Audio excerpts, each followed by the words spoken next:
my friends, it's Dan. Welcome back.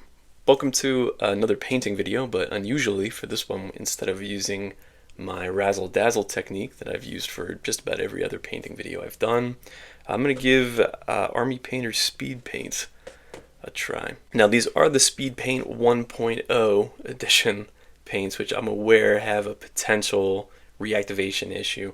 And they've been replaced essentially by the 2.0 paints, but these were on sale for $50 for the mega paint set, which I think MSRP'd originally for like 110 or something like that. So I had to pick it up. I had to try. I actually was picking up some Army Painter static grass anyway, so I thought let's give this one a whirl as well. So I am curious to try this because while my razzle dazzle technique is quick, it's proving not quick enough, because I have just less time to paint these days because most of my hobby time now goes to review content, which is cool. Like, again, I've said before, I enjoy doing reviews. It's sort of like a natural extension of the hobby for me at this point, but it does necessarily mean I have less time to paint at a time where now it seems I have more models than ever to paint. So I'm going to give functionally a slap chop method a try, but please don't make me keep saying slap chop. It's not going to be like a proper review of Army Painter paints because I really don't feel like I'm qualified to do that, but I will take you along here while I give them a whirl. I haven't really decided if I'm going to do a voiceover or if I'm just going to commentate while I paint on this one, so maybe I'll do both. I'll commentate while I paint, and then if I like it in the end, I'll use it, and if I don't, I'll do a voiceover. The box actually came with a brush in addition to 23 paints, 24 if you count the Speedpaint medium that came with it. And it came with this cool little pamphlet, which is really neat. It reminds me of some old like Games Workshop stuff that they used to hand out for free. So that's pretty cool. So in terms of prep work here, I'm going with the old Dogs of War Ogres here. I got a unit of 5 that I've been eager to paint up. So all I've done here is you could go with like a zenithal paint, but I'm trying to get around the issue of the reactivation by not painting anything after the speed paints are applied. I'm just going to throw matte varnish on it. So I'm going to do all of my highlighting ahead of time, again, slap chop style. So yeah, again, you could do a zenithal highlight, I guess. But I just went with white primer, and then I washed the miniature with Agrex Earthshade. That's all I did. So I'm going to go through now. I'm going to dry brush the model white, and I'm going to boost these highlights up as high as I can, because as I said, I'm going to try to do nothing after I apply the speed paint so that I can just put matte varnish on it and be done. Yeah, and I'm just going to dry brush everything. I didn't put any wash on the metal bits. I'm going to do all the metal last because I don't have, I think it's in the 2.0 speed paints that they introduced metallics, and frankly I've seen the results of those and I wasn't super impressed. So I think what I'm going to do is just paint the model with speed paints first and then come in and do my metallics last, and I'm going to boost all these highlights up on basically everything because this is as bright as it's possibly going to get, right?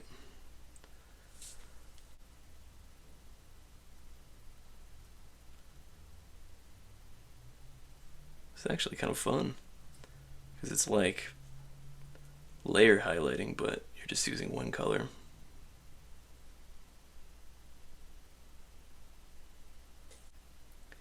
If anybody has any tips on this, please drop a line below, because I'm just kind of going on instinct here.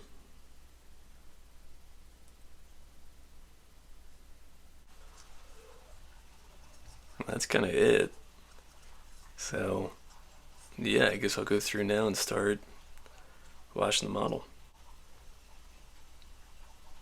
Yeah, it's a nice tan skin effect.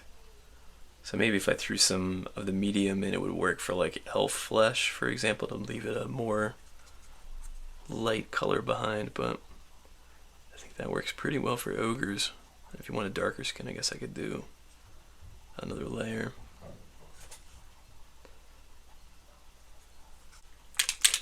I'm going to do a split yellow and black livery on these guys, because I think that's very mercenary looking. So going with Zealot yellow here.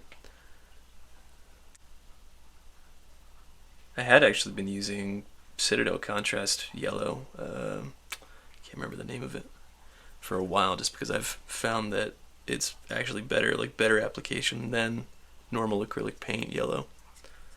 And this seems to be just as good as that, which I found to be great.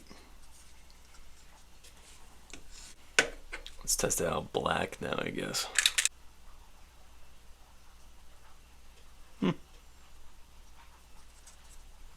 That's working really well, actually.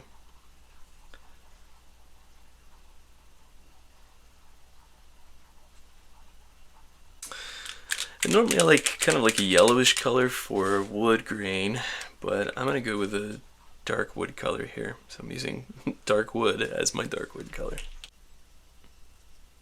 This stuff's great out of the pot. Like, I haven't thinned this down or anything. It does, as I said, it does include Speedpaint medium if you wanted to thin it down. But I think straight out of the pot, it works pretty well.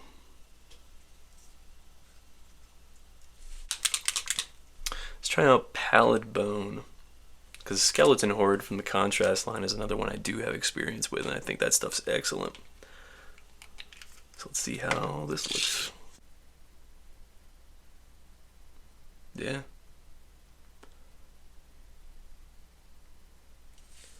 Really nice warm tone to it. I feel like I'm really bad chat in this video because I don't have anything to say other than that it looks really cool. We'll see how it ends up, but I'm pretty happy with how it's shaping up here. I'm going to try this runic gray color here for his vest, because then I'm going to do the leather bits over top of that. So let's give this a whirl. Had a little bit of a greenish hue here because I didn't wash my brush properly. So it still had some of the Pallid Bone mixed in, which has some yellowed notes. So with the blue it makes green. But I like how subtle this is. It's just like a pigment, like a suggestion, a whisper of this gray-blue color. In my experience with contrast paints, and I've dealt with maybe a dozen of them, there are definitely some paints that are better than others and some that are worse. But so far with these speed paints, I really haven't found one that I don't like yet. That works pretty well. It's pretty similar to the Zealot Yellow. I guess it's a little bit darker. I think it's too yellow to be a suitable replacement for my Xandri dust, but let's try it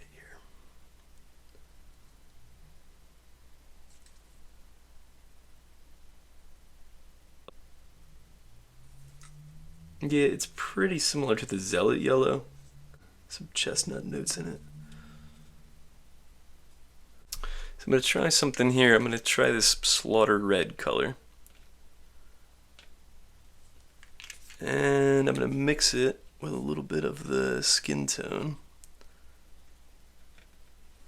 because I want to pigment the mouth here. See how that looks? That's way too much. Makes it look like he just bit into something. So let's water that down.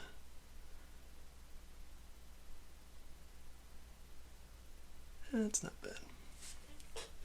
Not quite what I'm going for though. So I think from here I'm just going to hit everything that's not metal, that's left unpainted, with this hardened leather color. Oh yeah. Look at that.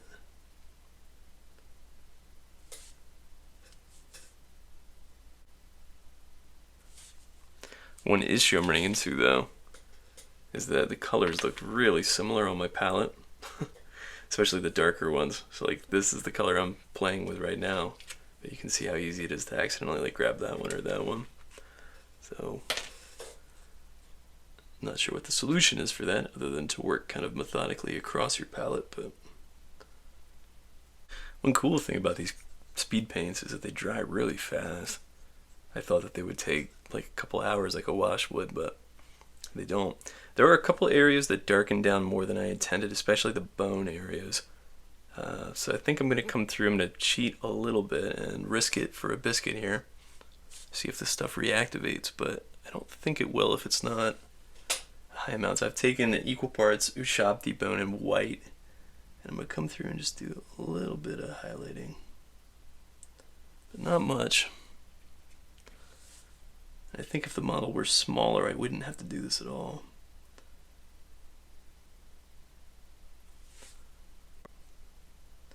So I'm not seeing any reactivation here. Again, I'm using the 1.0 paints. I'm not saying that it doesn't. Again, I am not an expert on this. I'm just a lazy painter looking for a way to speed things up. But again, maybe the issue is I'm not using enough paint to cause it to reactivate. But I'm not having an issue here.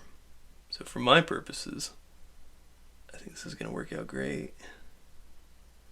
Again, this is just equal parts white and Ushabti bones. I'm just coming through and picking out some areas that I want a little more contrast on, but not much.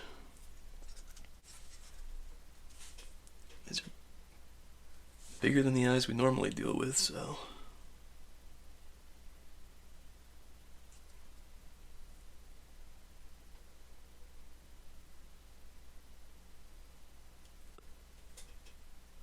You actually don't even need as small of a brush as you think you do.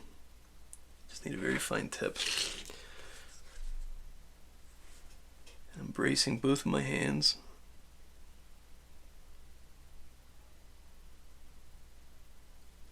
And that's it. Just drop a little pupil in the upper middle part of the eye.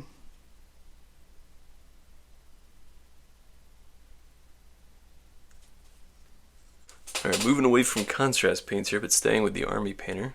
So I'm moving over to their plate mail metal.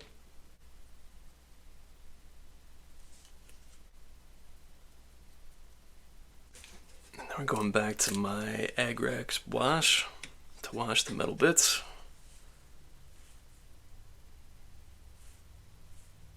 Being sure not to hit any of the non-metallic areas.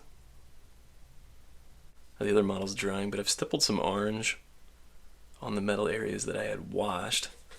So now what I'm going to do is take my shining silver and edge highlight the metal, and then that should be it.